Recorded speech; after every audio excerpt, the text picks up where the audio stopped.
Hey team, so should long runs be slow or fast? This is a question I often get asked, and definitely one of the top questions that I asked myself when I first started running, especially longer races like the half marathon and the marathon distance. I definitely think you should be running your long runs not only fast but also slow, but definitely not running long, slow, and easy every single weekend because all you're really doing when you're running easy is you're and there's huge benefits to running easy for long runs. You're building your endurance, you're allowing recovery and adaptation to occur. But the important aspect of running faster, varied pace long runs is the fact that you're not only improving your body's lactate tolerance, but you're running at a mixture of different intensities.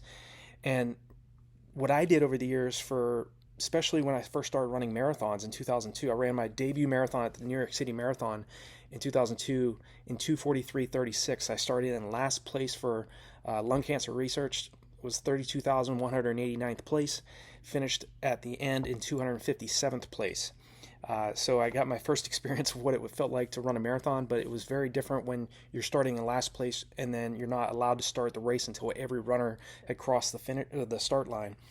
Um, what I did from 2002 until 2007, until I started running faster, varied pace long runs, was running long, slow, and easy every single weekend. I would still do my speed workouts. I would still do hill repetitions, tempo runs during the week, but I would always run long, slow, and easy every weekend. And I was always wondering, how do I go from 2:43:36 to breaking 2:22 flat for the marathon? Okay, that's 5:25 per mile pace. And how am I going from 6:14 mile pace, 2:43:36, all the way to 5:25 per mile? I mean, this is a huge amount of time to drop. And one of the major changes that helped me go from 2:43:36 to 2:19:35 was running these faster varied pace long runs. So an example of that might be you're running 2 miles easy, 10 miles at 10 seconds slower than goal marathon race pace, then a 2 mile easy segment, then 1 mile at more like your 3K and 5K race pace, 2 miles easy, then maybe 4 miles at your half marathon race pace. So, and then maybe like a 2 or 3 mile cool down. So, again, you're getting a mixture of different intensities during your long run rather than just running easy.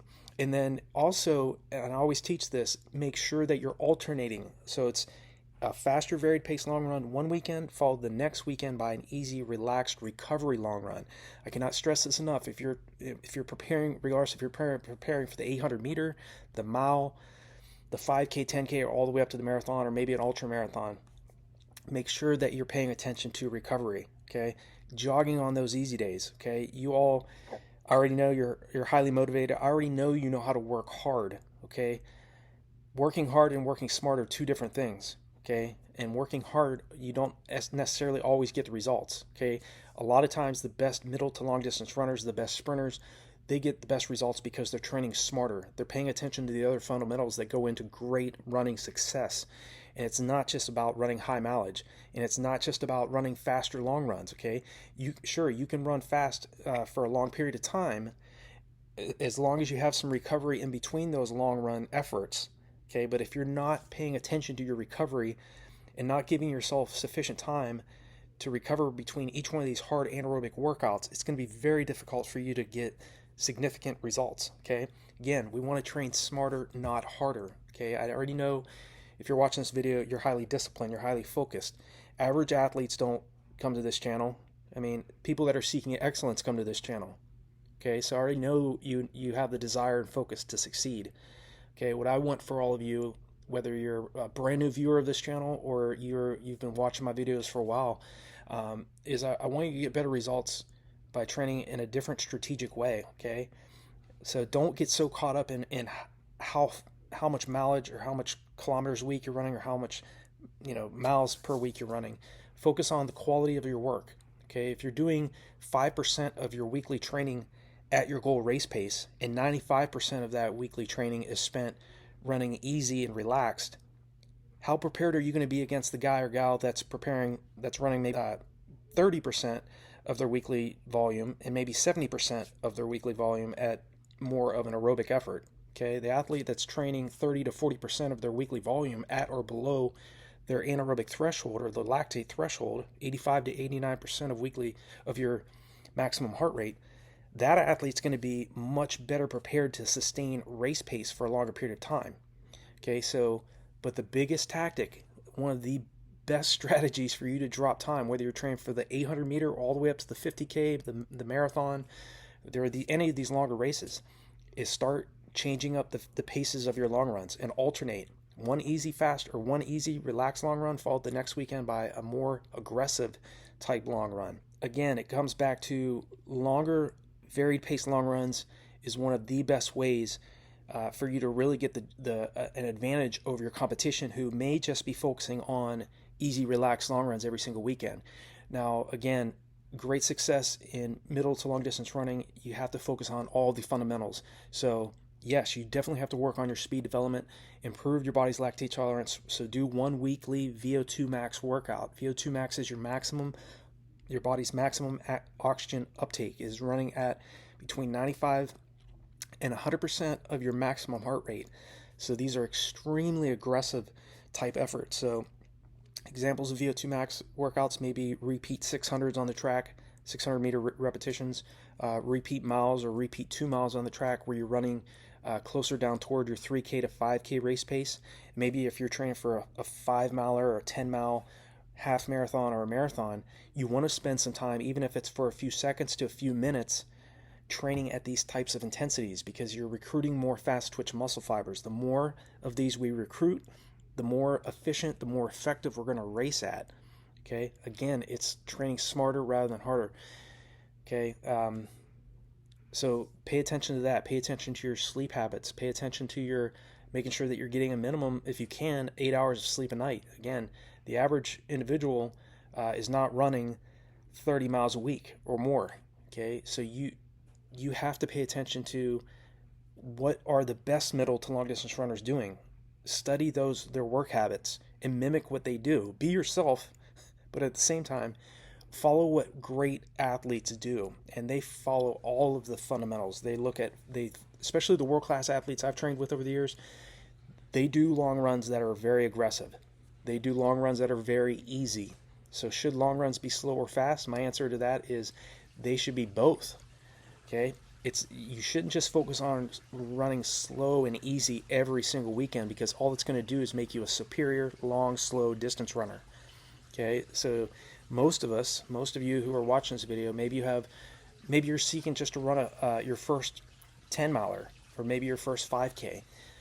Maybe you're training to earn a Boston Marathon qualifier or even qualify for the Olympic trials in the marathon distance or maybe a track event.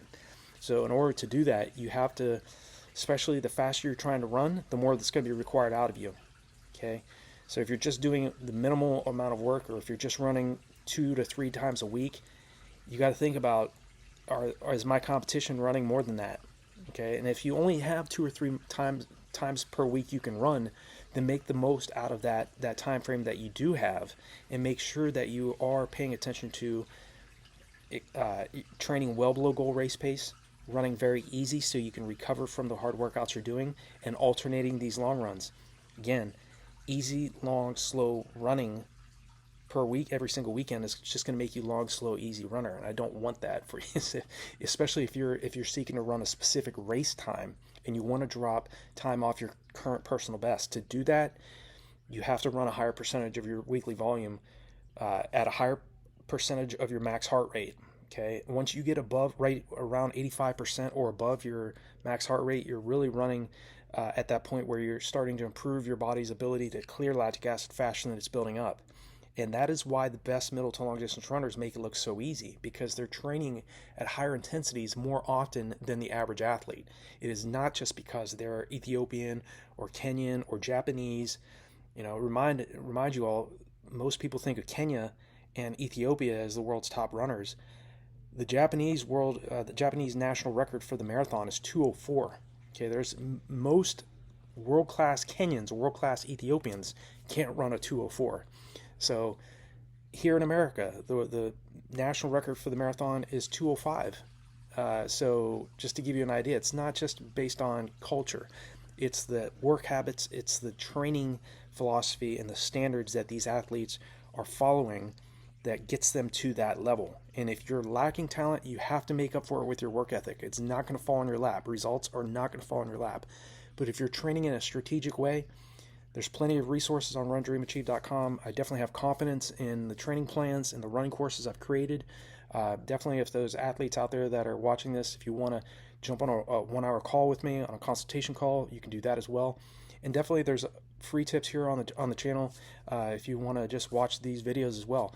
Hopefully, this video is helpful for you in terms of should long runs be slow or fast. My answer is definitely they need to be both slow and fast, and making sure during the week you're running easy enough that you're recovering from especially these harder, faster, varied pace long runs. It is definitely a different style of training and definitely takes time, between 3 and 4 weeks, for your body to adapt to any paces that you're aiming at. So if you're trying to run a long run, maybe a 15-mile long run, and you're trying to average maybe 8-minute mile pace for that long run, it's going to take about 3 to 4 weeks, more toward 4 weeks, for your body to adapt to 8-minute mile pace. So be patient with yourself, allow yourself time to recover, and you're going to start dropping significant time off of your current personal best by using this tactic. So I hope this is helpful for you all. Like this video, share it with other athletes and people that you know. Hopefully it'll help them out. It definitely helps the channel grow, more athletes to see these videos. And I wish you all the best. Definitely keep in touch with me. Leave a comment below if there's any questions or concerns. I will definitely reach back out to you. I always respond to every single comment that is made on this channel. So I wish you all the best, and I'll talk to you in the next video.